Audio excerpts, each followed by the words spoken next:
Hello everybody, welcome back. This is another sort of shed building, not shed building, but taking an old second-hand shed down and then moving it sort of half a mile up the road and re-putting it back up again. So let's have a look around it.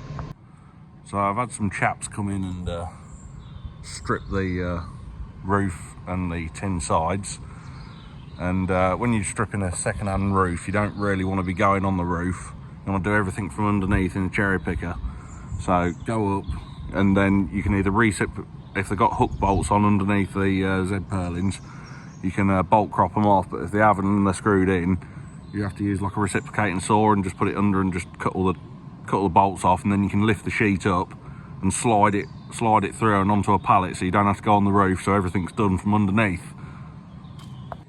We've also been round and marked everything. You can see up there, A3, F3, A4, F4, A5, F5. So when it all gets put back together, it all goes up in the right place. These concrete walls, well, not concrete walls, tin walls, you'll never be able to reuse these again because they're always concreted in the floor, and you end up having to smash all the concrete out and they all get bent coming out. So the best thing to do is either unbolt them from the RSJ or disc cut it each side and then just push the whole lot out and chuck them in a scrap bin and get rid of them. And if you are going to put something back up, or put concrete walls back up, but make sure these stanchions here are big enough, because if you've only got small stanchions, they can bend under the weight of holding the concrete walls.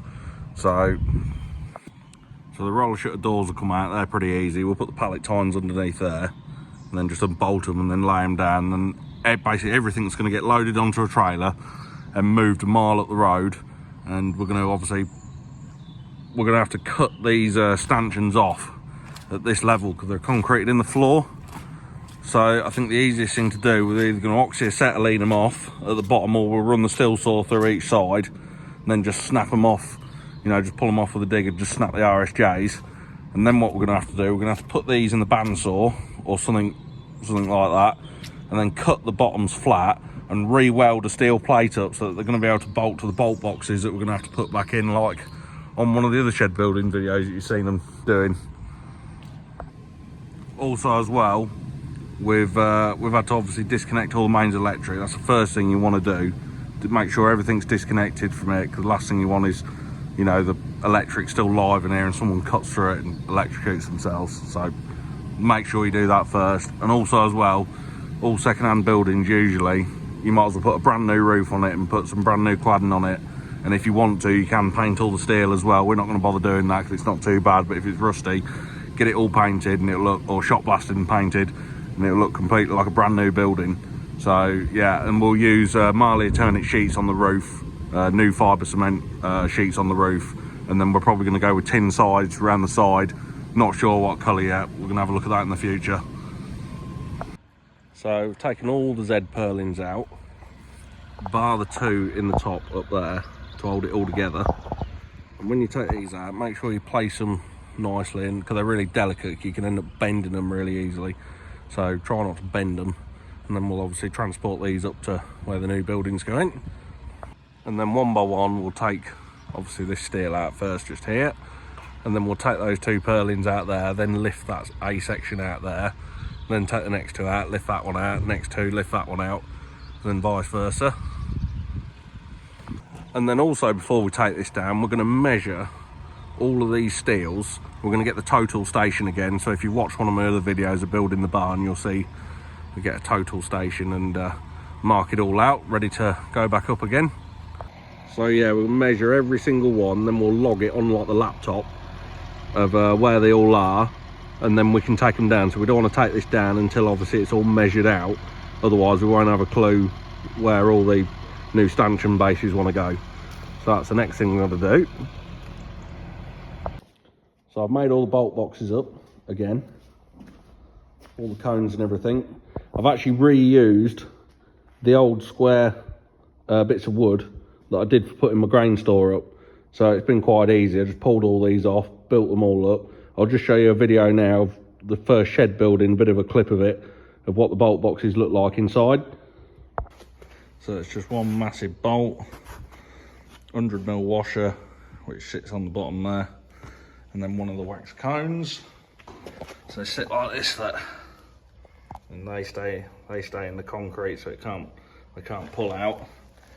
And then we've got a centre thing here, which is where the bloke comes and he puts his little staff to make sure we've got them in the right place. So yeah, we'll sit these into the concrete. The concrete will come up to this level here, and then when the concrete's gone off, we'll take the bit of wood off, which will leave our bolts in the right place. So we've got about 12 for, obviously we have one for each stanchion. So the next part is to unbolt all the A-frames up in the roof. These bolts can, depend on how long the shed's been up or if they've been open to the element and all the bolts are rusty, they can be quite tricky to undo, but sometimes they will come undone pretty easy with an impact gun. If not, you probably have to get a steel saw and cut the heads off. So that can be quite challenging sometimes, but in this case, they came undone really easy. So we're now lifting them down onto the floor, and then what we're going to do, we're going to lay the A-frames on the floor, and then we can unbolt them in the middle, and then we can take them out the shed and load them onto the trailer, ready for transport. These can also be quite difficult to undo sometimes as well, like I say, but because it's been in the grain store, it's nice and easy. So all the rafters and everything in the roof are down. We are taking the stanchions down. I'm trying to rip all this grain wall out. It's a real bit of a pain really, but it is coming out. And we're disc cutting the stanchions off, like I said, on there, and then just pulling them down and loading them all up. So I've got one left to do there, and then we're going to clear all this up first, and we've got all these back stanchions to do, and we're having to dig round the outside because the shed was actually sat in like a bank, so I'm having to dig round the outside so that we can get the steel saw around, and there's a couple of bits over there we had to use the oxyacetylene for. And then when we're finished tidying all this lot up, I'll come back with the disc cutter oxyacetylene and cut these off flat with the floor, because you don't want to drive over one of them because it'll just slice straight through your tyre and wreck your tyres. So, and you can't see them obviously in the floor, so we'll cut all them off and make it all safe as well. And what we'll probably end up doing, I don't know if it will on this one, but you can end up extending the legs by putting a bit of RSJ in and welding some more in if you want to. If not, just cut them off, put a flat plate on it, and then you can put the shed back up. So loading some of the RSJs onto the trailer. So we'll get some of these shifted now up to the other end, and I'll show you where the other site is. So now we're unloading all the steel at the new site. We've got all the A-frame parts out of the roof to begin with, and you want to stack them on a bit of wood on the trailer because metal on metal is really slippy. So we're going to stack all these in separate heaps compared to all the legs and everything, so that when we put the shed up, we can just get them out of different heaps so they're not all muddled up and all over the place. So yeah, this will work really, really well for when we come to put the shed up.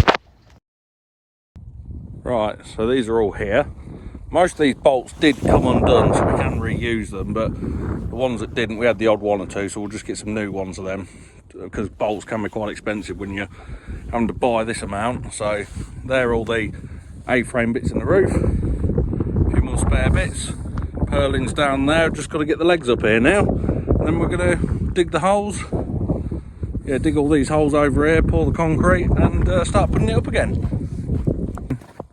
And we have marked it out, been up with the total station, and we've just marked like a, you see that? So we just want a metre by metre by metre deep usually. So I'll dig one there, another one over here. It just puts some hardcore down, then when the shed's up, we'll skim over the whole top with some like nice 50mm hardcore or something.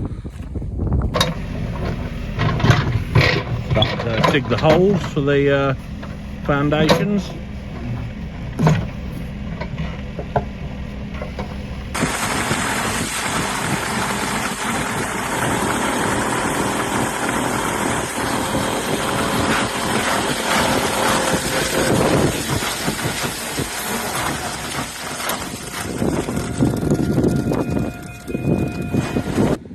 Concrete bolts are all in, look. Next one, and the next one, and they're all around there. There's matey over there putting them in at the moment. The total station's up there, look. I'll have a look at that in a minute. Here it is, total station. Survey higher. And then that's sending signals back to him, over there, is putting the bolt boxes in, so we ain't going to use any string lines or anything, which is brilliant. So this thing saves a massive amount of time, as long as you know how to use them. So there the bolts are. Got our little packers there, obviously so it can sit on and move about. And what we've done, we've extended the legs, because when we cut them off we obviously lose a bit in the floor. So look there, it's had a new bit of steel in, new plate on the bottom, welded in there, and then obviously we get the height back so that we can tip the trailers in the shed or whatever. We can put some higher things in the shed, because you'd be surprised just by that little steel there how much height you'll lose. First leg's up, next leg is up. Just got to put all these others up, all around here, over there. And then we'll get all them up, get it all braced up, and then put the A-frames together and put them in the roof.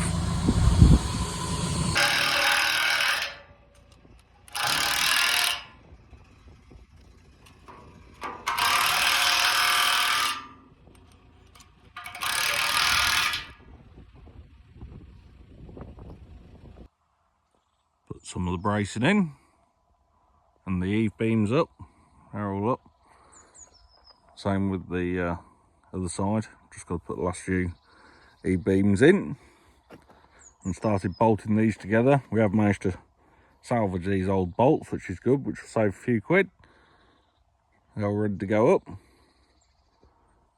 So then when we get those last few bits in there, we'll lift that one up there. Oh no, sorry, there's a different one that goes there. There's a smaller one that goes on the end for some reason. That one there, go there to there, on there to there, and then the rest of them. And then we'll put the Z purlins in the roof that are there. And then we're not going to be long before we need to put the roof on. And then when that's done, we will put the holes are still there for the end stanchions, one there, one there, one there, one there. And then we'll drop all them in the holes and then just probably concrete them in. And then when that's done, we're going to skim all this stone off with some real small stuff and get it all prepped up so it's all nice and neat. He's not going to concrete the floor on this shed, so we're going to like prep it all up ready, so in the future if he wants to concrete it, he can do. Got these A-frames in, started putting some of the purlins in. We have used some new bolts on this end, because the other ones are a bit, yeah, they weren't great, so we thought, oh, we'll use some new ones, reuse the old bolts for these ones. Putting all this in, put the bracing in just here, wind bracing. So just got that bit there left to do, that bit there left to do, put these Z purlins in, and we are ready for the roof. So as soon as the roof is on, we'll probably just dangle these legs in the hole and concrete them all in next week. Got this big wedge, look. Just got to lift that side up, so move it about a bit.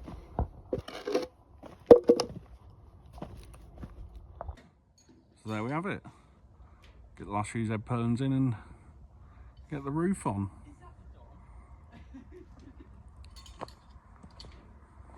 And then when the roof's on, I'll do another video, because we're going to change all these for concrete panels. So I'll show you how to put the concrete panels on. We're going to put some mag drill, some little stands for them to go on, and sit them all on top of it. There we have it. I hope you have enjoyed it. Comment and let me know what you think.